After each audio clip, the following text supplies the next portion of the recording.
सभी को जय मसीह की।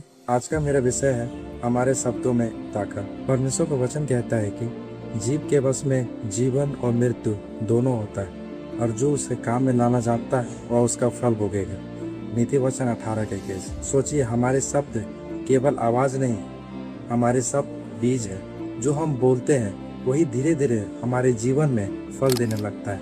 अगर हम लगातार नकारात्मक बातें बोलेंगे, मैं नहीं कर सकता, मेरा जीवन कभी नहीं बदलेगा, मैं हार चुका हूँ, तो वही बातें हमारे मन, हमारे विश्वास और हमारे भविष्य को कमजोर करने लगती है। लेकिन परमेश्वर चाहता है कि हम अपने मुख से जीवन बोले, आशा बोले, विश्वास बोले। एक छोटी सी कहानी सुनिए। एक माता पिता के 2 बेटे थे।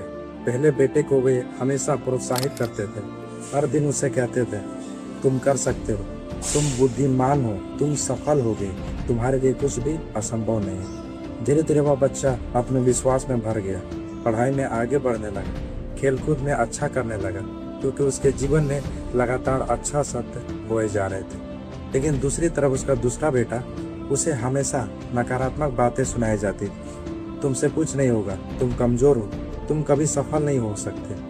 धीरे धीरे वही शब्द उसके हृदय में बैठ गया, उसका विश्वास टूट गया, उसने खुद को कमजोर मान लिया। क्यों? क्योंकि शब्द कार्य करते हैं। शब्द या तो जीवन देते हैं या जीवन को तोड़ देते हैं। वचन कहता है, विश्वास सुनने से और सुनना मसीह के वचन से होता है। रोमियो 10:17। ध्यान दीजिए, जो बातें हम बार बार सुनते हैं वही हमारे अंदर विश्वास बन जाती है। इसलिए हमें अपने मुख से हमेशा सकारात्मक बातें बोलनी चाहिए। और केवल इतना ही नहीं, हमें नकारात्मक वातावरण और नकारात्मक संगति से भी बचना चाहिए। अगर आप हर समय ऐसे लोगों के बीच रहेंगे जो हमेशा डर, निराशा, हार और कमजोरी की बातें करते हैं, तो धीरे धीरे वही बातें आपके अंदर भी उतरने लगेगी। इसलिए अगर कोई लगातार आपके जीवन में नकारात्मक बो रहा है, तो उसकी बातों पर विश्वास मत कीजिए।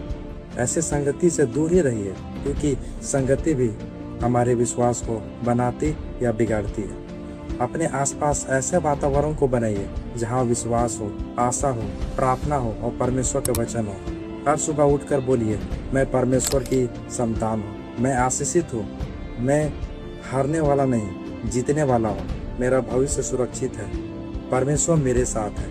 याद रखिए, आपके शब्द आपके कल का निर्माण कर रहे हैं। इसलिए अपने मुख को शराब के लिए नहीं, आशीष का स्रोत बनाइए। ऐसे शब्द बोलिए जो जीवन दे, विश्वास दे, चंगाई दे और आशा दे, क्योंकि आपके शब्दों में सामर्थ है, या तो किसी जीवन को उठाने की या किसी जीवन को गिराने की।